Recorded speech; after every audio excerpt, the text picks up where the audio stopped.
हर्ष का नहीं, किंतु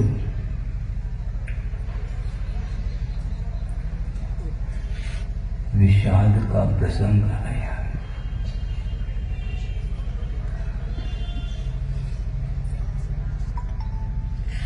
और इस प्रसंग को विषाद का प्रसंग इसलिए कहने में आ रहा है,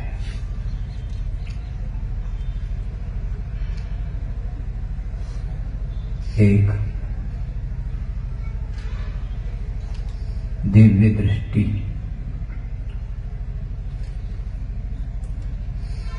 और आत्मदृष्टि के साथ जिनका जीवन चल रहा था और 50-55 वर्ष से बहिरंग साधना ही नहीं,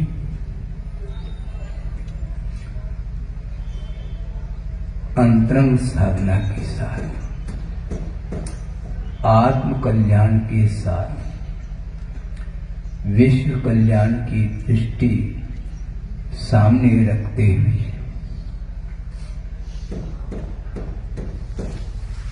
विश्व को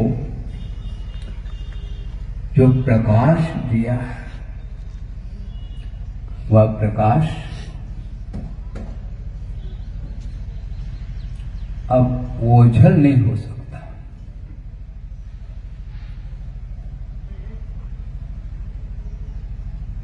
सूर्य प्रकाश के माध्यम से दिन में सारे पदार्थ प्रकाशित होते हैं और सूर्य अस्त होने के उपरांत निशा में और सारे पदार्थ ओझल हो जाते हैं।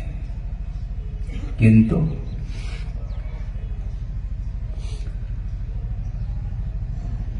आचार्य महाराज ने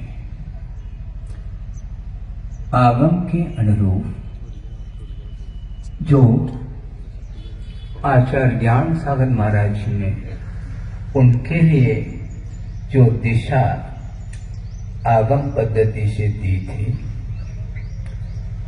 उसको आत्मसात करते हुए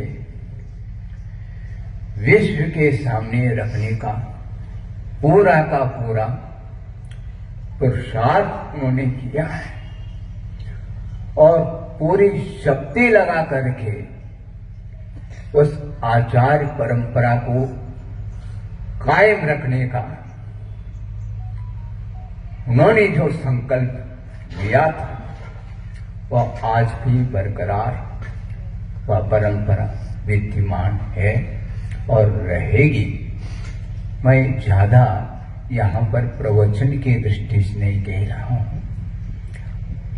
प्रसाद सागर महाराज जी ने जो मंगलाचरण किया, उस मंगलाचरण को लेकर के मुझे वह स्मृति आ रही है, क्योंकि वही मंगलाचरण मैंने आचार्य महाराज जब द्रोणगिरी में 8 मार्च 1980 जब जैनेश्वरी दीक्षा देने के लिए तत्पर थे, उस समय हमने उनके चरणों में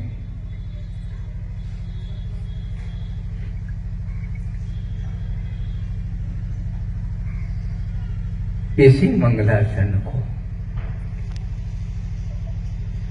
करके उनके चरणों में अपने भावों को अभिव्यक्त किया था। गुरुवर पांतुनो नित्यम ज्ञान दर्शन नायिका चारित्रार्णव गंभीरा मोक्ष मार्गोपदेश का। उपाध्याय परमेष्ठी मोक्ष मार्ग के उपदेशक होते हैं, किंतु आचार्य परमेष्ठी मात्र मोक्ष मार्ग का उपदेश नहीं देते, किंतु मार्ग पर चलने वाला जो शिष्य है उस शिष्य के लिए जो चारित्र प्रदान किया जाता है आचार्य के द्वारा, उस चारित्र को निर्दोष पालन करने के लिए वे कटिबद्ध होते हैं। आचार्य पूजपाद स्वामी हुए हैं, उन्होंने आचार्य के लिए कुछ विशेषण दिए हैं, उसमें से एक आध विशेषण आपके सामने रखना चाहता हूं कि वह एक महत्वपूर्ण विशेषण ये है, परहित प्रतिपादन एक कार्यम, ऐसा कहा। आचार्य का मात्र एक ही कार्य हुआ करता है। एक का अर्थ मुझे ये अर्थ प्रतिभाषित हुआ था कि एक का अर्थ प्रमुख, किंतु अभी 2 साल पूर्व में कुंडलपुर में जो महोत्सव चल रहा था, उस समय इस प्रसंग आया था। उस समय आचार्य महाराज ने इस प्रसंग को सामने रखा था। उस समय उनके सामने मैंने में वो गुरुदेव अभी भी विद्यमान है और इसी सभा में सिंहासन पर वो विराजमान है, क्योंकि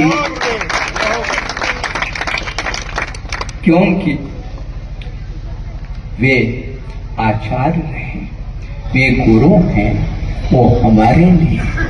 और एक पंक्ति अंत में कहकर के पूर्ण कर रहा हूं कि तव पादो मम हृदयम तव पदद्वये लीनं तिष्ठतु जिनेन्द्र तावत् यावन् निर्वाण संप्राप्ति तिष्ठतु मुनीन्द्र तावत् यावन् निर्वाण संप्राप्ति। ये इन पंक्तियों में आचार्यों ने ये भाव व्यक्त किए हैं कि भगवान तव पादो मम हृदये, हे भगवान आपके चरण कमल, दोनों चरण कमल मेरे हृदय में विराजमान हो और मेरा हृदय आपके चरणों में निरंतर क्या विद्यमान रहे। मेरा हृदय कब तक? एकांत क्षण के लिए नहीं, तिष्ठत तावत् यावन् निर्वाण संप्राप्ति, जब तक प्रभु भगवान आपने